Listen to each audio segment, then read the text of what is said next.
அனைவருக்கும் வணக்கம் அம்மா. நாம் அன்றாடம் கேள்விப்படக்கூடிய செய்தி என்னன்னு பார்த்தீங்கன்னா, 8 மாத கைக்குழந்தை முதல் 80 வயது கிழவி வரை கற்பழித்து கொலைப்பட்ட செய்தி தான். இதை கேட்கும் போது மனசே ரொம்ப வலிக்குது, கஷ்டமாக இருக்குது. அனைத்து ஆண்கள் வர்க்கமும் புரியும்படி இதோ நான் ராவணன் கதையை உங்களிடம் ஷேர் செய்கிறேன். ராவணன் சீதைக்கு ஆபத்து என்று தெரிந்து கோடு கிழித்துவிட்டு வெளியே சென்று விடுகிறார். ராவணன் மை போட்டு பார்த்ததில் தனக்கு சிறந்த துணையாகவும் குணவதியாகவும் அழகியாகவும் தெரிந்தது சீதா தான். சீதாவிட எனக்கு ஏற்ற துணை வேறு யாருமே இருக்க முடியாதுன்னு முடிவு செய்கிறார். லங்கையின் ராஜா அவர் அந்த நாட்டுக்கே அதிபதியானவர் ராவணன்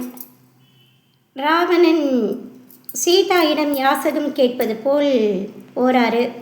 அப்போ சீதா, நீங்கள் கோடை தாண்டி வாங்க, நான் சாப்பாடு தரேன் அப்படின்னு சொல்லும் போது, யாசகம் தரேன்னு சொல்லும் போது, அப்போது ராவணன் சொன்னது, வாசப்படியிலிருந்து கொடுக்கக்கூடாது, கொடுத்தா ஸ்ரீதேவி வெளியே போயிடும், மகாலட்சுமி தங்காதுன்னு. அப்போ சீதா ராமர் கேத்த கோட்டை விட்டு வெளியே வந்தாங்க.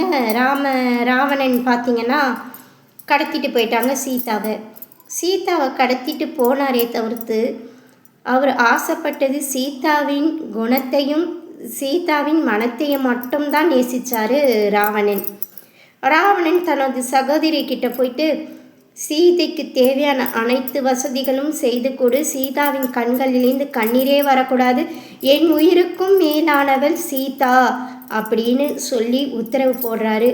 உடனே கூட பிறந்த சகோதரியும் கூட பிறந்த அண்ணன் சொல்லிவிட்டார் தனது சகோதரன் சொல்லி, சீதாக்கு தேவையான அனைத்து உதவிகளும் சீதாக்கு என்னென்ன தேவையும் அனைத்து வசதிகளையும் செய்து கொடுத்து நன்றாக ராணி மாதிரி பார்த்துக்கிறார். ஆனாலும் சீதாக்கு மனசில் கணவனை பற்றி மட்டும்தான் எண்ணம். எப்பொழுதும் ராமநாமம்தான், ராமா ராமா என்று அழைத்து கொண்டிருந்தார். ஒரு நாளும் பார்த்திங்கன்னா ராவணன் சீதா கிட்ட சொன்னது இதை தான், நான் உன்னை விரும்புகிறேன், என் உயிருக்கும் மேலானவள், உன் மனதை மாற்றிக்கொள், என்னை ஏற்றுக்கொள், நான் உன்னை விரும்புகிறேன் உயிருக்குயிரா என்று தினமும் இதை தான் ராவணன் சொல்லிட்டு வந்தார். சீதா ராமா ராமா, ராமரை தவிர வேறு யாரும் என் மனசில் இல்லை, என் கணவனே எனக்கு கண்கண்ட தெய்வம் என்று இருந்தார். ஒரு நாள் ராவணன் கோபமே வந்துவிட்டது. உனக்கு இதுதான் கடைசி நாள், எனக்கு இந்த மாதிரி நீ ஒத்துக்கொள்ள வேண்டும், எனக்கு நீதான் என் உயிருக்கும் மேலானவன், நான் உன்னை விரும்புகிறேன் என்று கோபப்பட்டு சொல்லிவிட்டார். ஒரு நாள் பார்த்திங்கன்னா மரத்து மேலே வானரம் இருந்தது. சீதா வானரத்துக்கிட்ட சொல்கிற, இந்த மாதிரி என்னை கடத்திட்டு வந்தாச்சு, என் ராமர்கிட்டேருந்து பிரித்தாச்சு, எனக்கு என் ராமர் என்னுடைய கணவர் மட்டும்தான், எப்படின்னா சேர்த்து விட்டுன்னு. உடனே வானர படைகள்லாம் சேர்ந்து படையெடுத்து ராவணனை அடித்து உடனே சீதாவை கூட்டிகிட்டு போயிட்டு ராமனோடைய சேர்த்து வச்சாச்சு.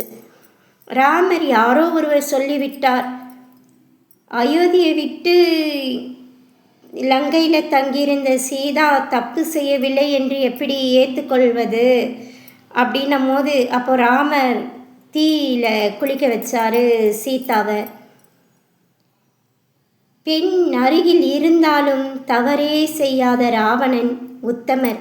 ராவணன் நேசித்தது பெண்ணின் மனதை, பெண்ணின் உடலை அல்ல.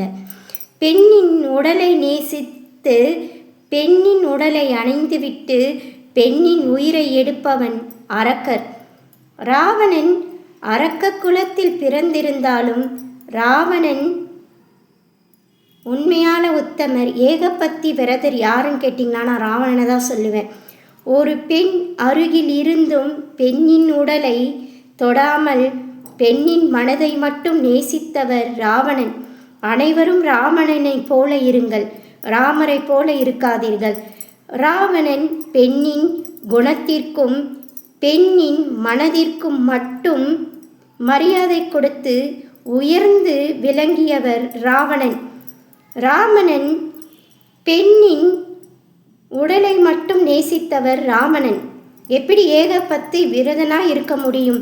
ஒரு பெண்ணின் உடலை மட்டும் நேசித்து சந்தேகப்பட்டு தீக்குளிக்க வைத்த ராவணன் இங்கே ஒரு பெண் அருகில் இருந்தும் அந்த பெண்ணின் உடலை ஆசைப்படாமல் பெண்ணின் மனதையும் குணத்தையும் மட்டும் நேசித்து ஒரு பெண்ணின் குணமாற்றத்துக்காக காத்திட்டிருந்த ராவணன் உயர்ந்தவர்.